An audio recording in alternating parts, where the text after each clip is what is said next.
Mesdames et messieurs, chers téléspectateurs de Télé-École, bonjour et bienvenue dans votre nouvelle émission Raconte tes folies. Raconte tes folies, telle est l'émission initiée par Télé-École, dédiée aux startups, qui aujourd'hui constitue un véritable grenier de révélation pour le développement du Sénégal. Dans un contexte de généralisation des marchés, les startups sont de plus en plus présentes à l'échelle internationale. D'ailleurs, durant la dernière décennie, cette internationalisation a subi une nette progression. Cette accélération des startups peut être expliquée par l'effet générationnel. Les jeunes, créateurs de projets innovants, possèdent de plus en plus une culture d'entreprise, grâce à leur formation, souvent, mais aussi grâce à la croissance des levées de fonds qui les poussent de plus en plus au développement local, national, voire même international. Cette nouvelle tendance soulève de nombreuses interrogations pour les startups, mais également pour les incubateurs qui les accompagnent dans la réalisation de leurs projets. C'est dans ce sens que j'ai le plaisir d'accueillir aujourd'hui Madame Aminata Djambo, ingénieure en informatique télécom, et c'est sur ce plateau. Madame Aminata, bonjour. Bonjour Ramata, merci beaucoup de m'accueillir sur votre plateau. Merci à vous. Le Sénégal multiplie les incubateurs et les fonds d'investissement pour accompagner les startups. L'objectif est d'ailleurs d'atteindre 35 000 emplois à l'horizon 2025. Madame Aminata, étant consciente de la prépondérance des importations par rapport aux exportations, n'était pas une folie d'oser le consommer local? Merci beaucoup Ramata. Je pense que oser le consommer local, c'est pas vraiment une folie. Et pour parler de ça, je vais parler du rapport que j'ai à l'achat. Aujourd'hui, j'ai beaucoup de confort à aller dans les marchés locaux, acheter ce dont j'ai besoin, parce que quand j'achète et que je paye, je sais que ça va directement dans la poche de la dame ou du monsieur qui est assis en face de moi, et qu'en parallèle, ça va directement en fait dans la poche d'une famille.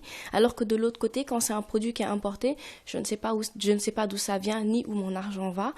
Et oser le consommer local, pour moi, aujourd'hui, ça ne veut pas forcément dire le faire de la même manière que ça a été fait les 10 années passées, mais d'infuser beaucoup plus de créativité, d'infuser beaucoup plus de notre identité à l'intérieur. C'est un peu comme le vêtement, un secteur dans lequel je m'active assez. Le consommer local en termes de vêtements, c'est pas forcément du vêtement ethnique, c'est du vêtement qui a de la créativité, de la patte et de l'originalité issue de créateurs africains. Et de la même manière, en fait, par rapport à tout ce qui est importation, exportation, pour moi, oser le consommer local, c'est pouvoir vendre ce qu'on fait de manière à ce que ce soit universel.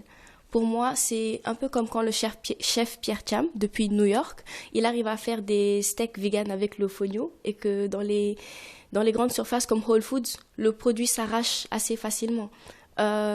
C'est pas qu'on a du mal à penser que ça vient du Sénégal ou que ça vient d'Afrique, mais c'est tellement bien présenté, avec tellement de créativité, avec tellement de professionnalisme que finalement c'est plus une folie. Ça va se normaliser et je pense que c'est dans ce cadre-là qu'il faut qu'on s'inscrive.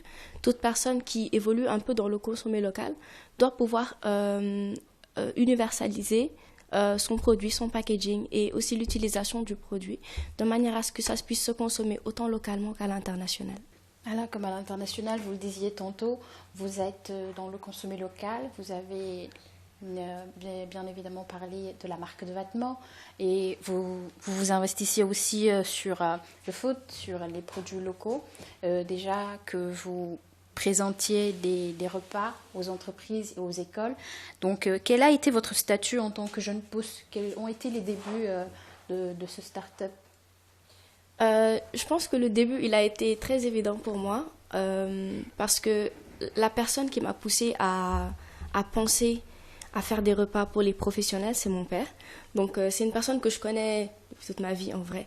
Et que le plus longtemps que je me souvienne, son dîner, ça a toujours été du riz parce qu'au boulot, il n'avait pas le temps de tout le temps commander à manger ou justement, il ne trouvait pas le temps de manger.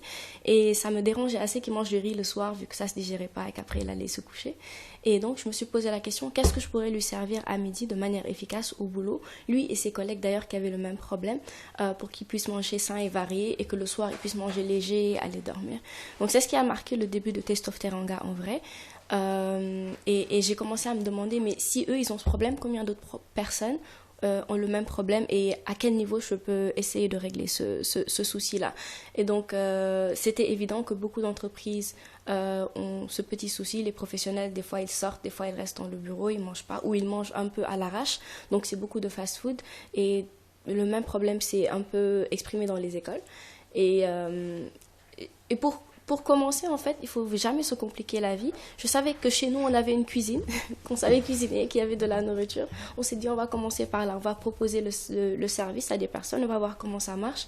Et ça s'est adopté de manière assez évidente, vu qu'à la base, on réglait un problème. Et après, notre objectif de base, c'était de sourcer toutes nos recettes, tous nos ingrédients localement et de pouvoir non seulement faire des plats locaux, mais aussi de la cuisine internationale. Et je pense que c'est ce qui fait que ça s'adapte et ça s'adopte beaucoup mieux parce qu'on n'a pas forcément cette culture de manger du fonio à la place du riz ou du maïs à la place du tchèp qu'on mange tous les jours. Effectivement, donc vous n'avez pas cherché loin pour trouver de la motivation. C'est toujours dans le cadre de l'environnement immédiat pour dire qu'on peut arriver à trouver ce qu'on cherche ici. Exactement. Pas très loin. Donc je vais renchérir par rapport déjà aux parties prenantes. Donc vous avez un peu aussi les activités, comment ça se passe, mais quelles sont les parties prenantes? Travaillez-vous seul? Avez-vous une équipe derrière vous? Donc, et aussi, quelles sont vos principales cibles? Vous avez tantôt parlé des entreprises avec votre père, l'idée au début. Donc, quelles sont les différentes parties prenantes et aussi les principales cibles? Parce que c'est sensible, la nourriture. Oui. Ah oui, très très sensible. C'est un secteur qui est assez sensible. Et les premières cibles en fait qu'on avait, de manière évidente, c'était les professionnels. Parce qu'on s'est dit, ce sont des gens qui ont besoin de... En fait, à la base, notre problématique, c'était comment aider les producteurs locaux à mieux écouler leurs produits. Mais côté marché, la problématique, c'est comment aider les professionnels à avoir accès à des repas variés qui leur plaisent et justement qu'ils aiment manger. Et donc, c'était eux notre première cible. Puis on s'est rendu compte de quelque chose. On peut arriver à un level où on pousse les habitudes alimentaires à se diversifier et à s'améliorer.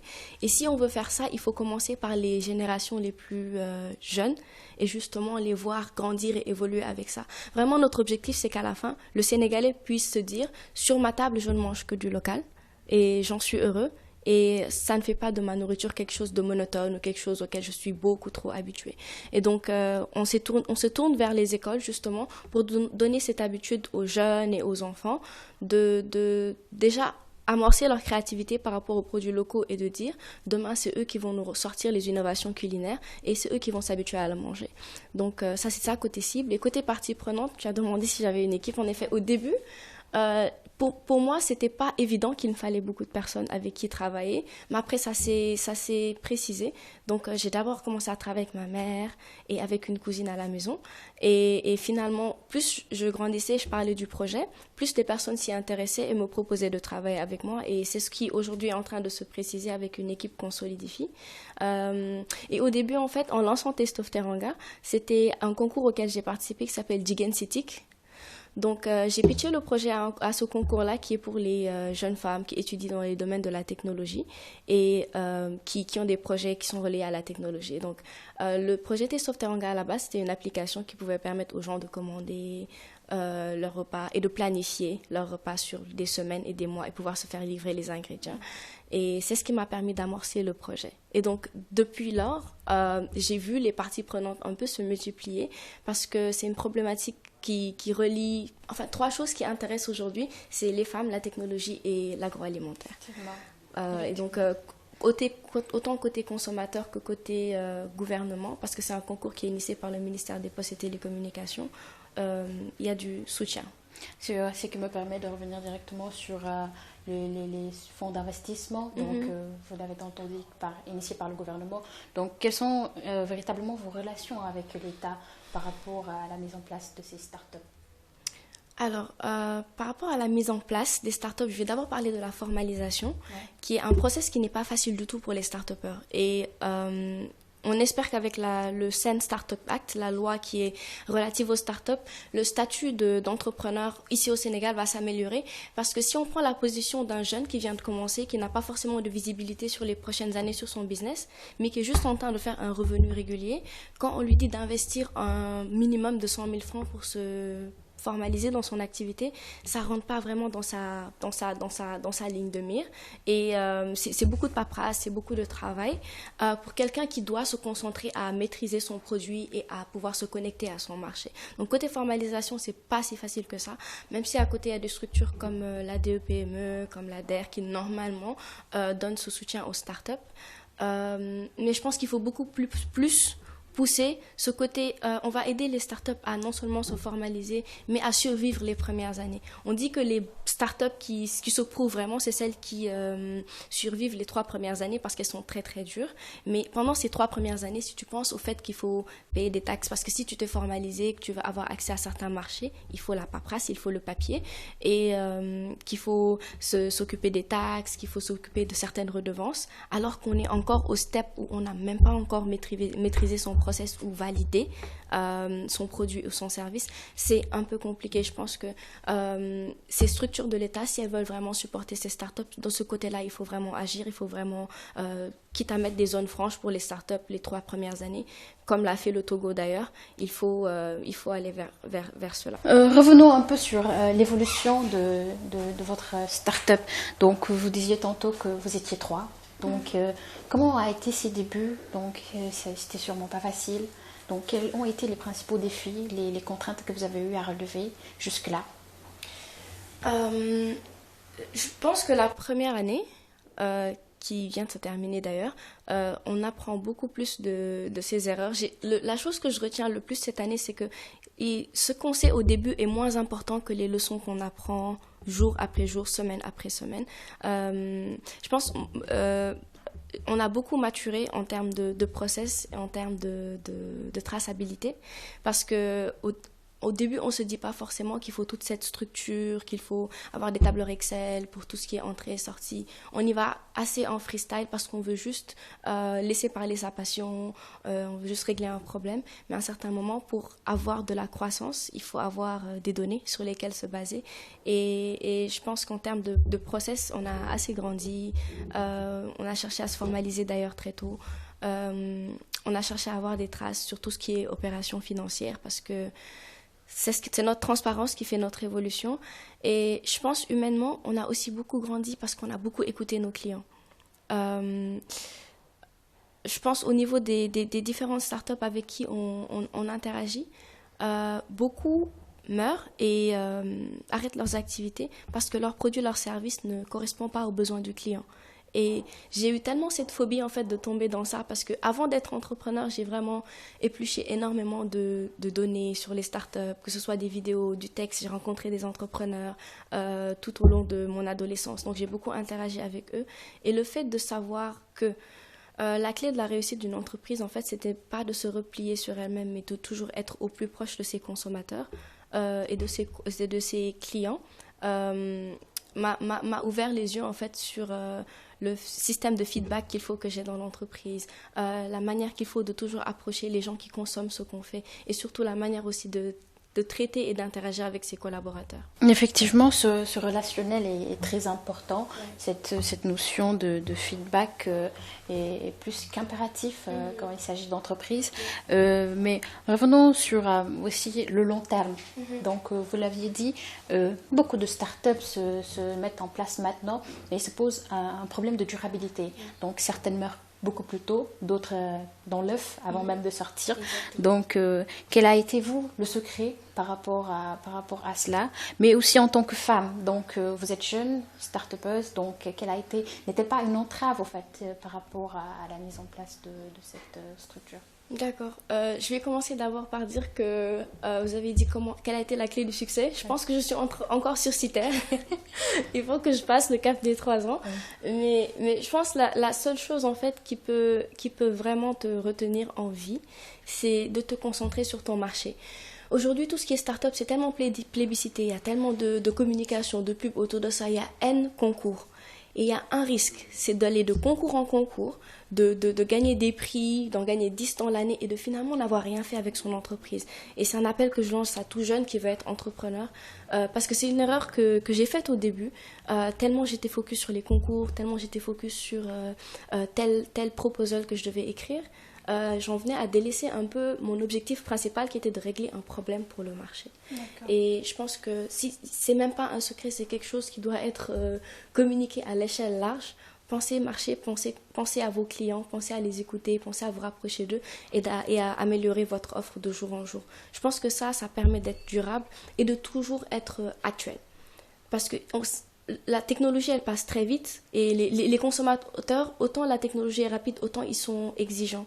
Donc, quand on ne se réinvente pas, quand on ne sait pas changer et s'adapter à ce qu'ils veulent, on stagne très vite et avant qu'on le sache, on est déjà abandonné pour un autre fournisseur. Pour un Effectivement, autre... la gestion de la relation client, elle est très importante. Et nous allons directement parler aussi des moyens. Donc, vous aviez parlé des médias. Ouais. Donc, certes, les caméras nous parlent beaucoup maintenant de start-up, de tout cela. On en voit pas mal à la télé, beaucoup même. Donc, quels ont été l'apport en fait, des médias par rapport à votre travail? Donc, est-ce que vous avez eu un apport positif de par cela ou bien vous êtes beaucoup plus concentré sur le relationnel et la proximité de vos clients? Je pense que pour chaque entrepreneur, chacun trouve sa balance en fait entre le moment où tu es focus sur le fait de communiquer sur ton entreprise et le moment où tu ne fais que développer ses activités. Et il y a des moments où tu as besoin en fait d'une communication qui te permet de faire savoir aux gens hey, j'existe, voilà ce que je fais et voilà pourquoi vous devriez l'adopter. Et un autre moment où tu te dis hey, j'existe et voilà pourquoi je dois améliorer ce que je suis en train de faire. Je pense que les médias ont un apport très positif. Moi je verrai toujours que le positif dans ce que toute autre partie prenante m'apporte dans mon business. Je pense que les médias ont cet aspect positif dans le fait que ça permet de lier des relations au-delà du fait qu'une personne a regardé. Là, elle peut nous contacter. Il y a des partenariats qui peuvent s'initier rien qu'au fait de s'être mis, de s'être exposé en fait au public. Et autre chose que les médias font, c'est qu'ils peuvent nous donner cette exposition internationale. L'exemple de Télé-École aujourd'hui, c'est qu'elle est regardée, c'est une télé qui est regardée un peu partout. Et qui peut être intéressé par ce qu'on fait et qui peut initier un contact avec nous et développer un autre axe de partenariat. Je pense que c'est un apport toujours positif, mais qu'il faut savoir faire la balance. Faire la balance surtout par rapport à la concurrence maintenant. Donc il y a pas mal de startups qui s'activent dans le domaine du consommé local d'ailleurs. Oui. Donc comment faites-vous pour contrer cette concurrence? Donc vous êtes un jeune pousse, donc quels sont déjà les rapports de partenariat que vous bénéficiez et quelle stratégie adopter pour contrer cette concurrence? Quand je pense au domaine food surtout et que je pense à tout le travail qu'il y a à faire, je pense pas qu'on ait le temps d'être concurrent et que c'est un écosystème qui est déjà tellement petit que s'il y a des sections, c'est encore beaucoup plus difficile de grandir.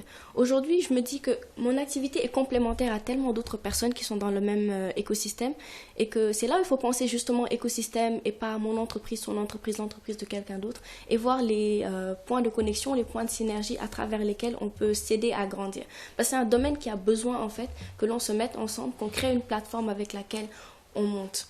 Parce que si je vois des plateformes comme Soretool, des blogueuses comme Ice2Cuisine qui a ouvert un café d'ailleurs, je me dis qu'il y a tellement de points de connexion entre nous que les femmes qui sont transformatrices de produits locaux par exemple, qu'on est en train d'aider, elles bénéficieraient plus de notre collaboration et de nos partenariats que de nous qui essayons de voir toutes les stratégies possibles pour se contrer. Après, je comprends le sens réel de la question et je dirais qu'on veut contrer entre guillemets une concurrence, je pense qu'il faut être déjà authentique, avoir sa propre patte, être très créatif et continuer à écouter ses clients. Je pense que quand nos clients se sentent à l'aise avec nous, avec ce qu'on propose, ils ne sont pas vraiment prêts de quitter. Il faut vraiment avoir confiance en ce qu'on fait, à son produit et infuser de soi-même au maximum. Au maximum.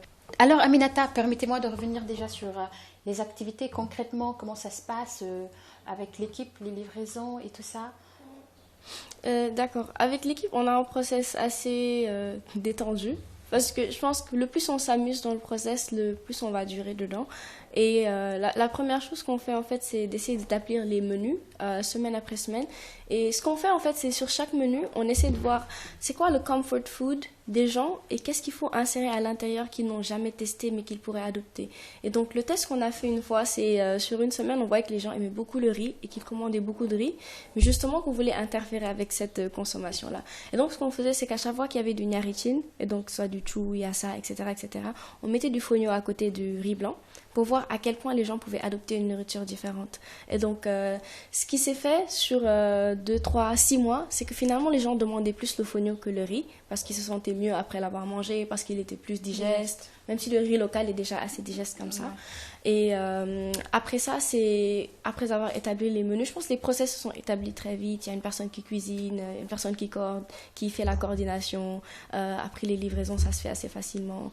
Par rapport aux zones stratégiques, vous livrez sur Dakar? Oui, on livre sur Dakar, seulement en centre-ville et un peu dans la périphérie. Mais l'objectif, en fait, c'est de pouvoir atteindre beaucoup plus de régions et beaucoup plus de zones, en fait, qui sont mal desservies. Par exemple, les zones industrielles où les gens, pour manger, ils sont obligés de ramener leur nourriture, où ils sont obligés de se déplacer assez loin pour manger. Je pense que c'est des zones où il y a beaucoup de potentiel, mais c'est le problème de l'accessibilité qui va se poser. L'accessibilité, elle est importante, oui.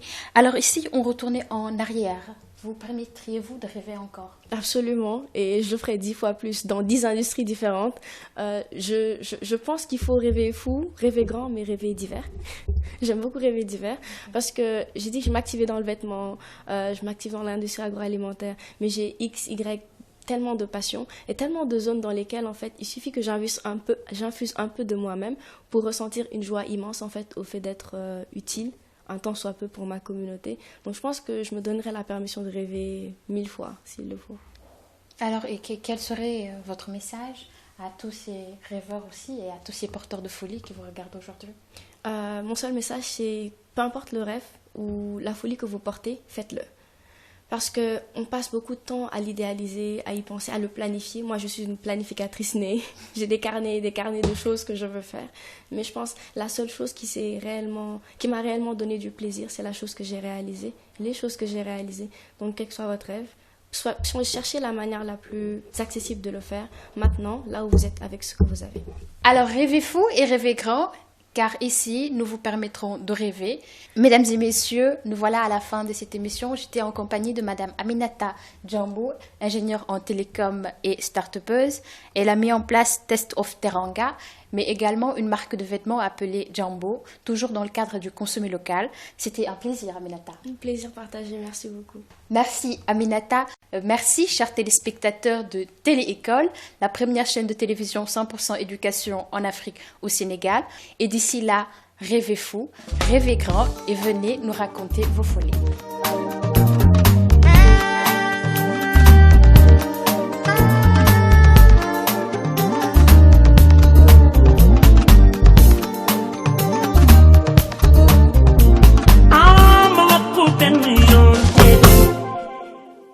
Misiñota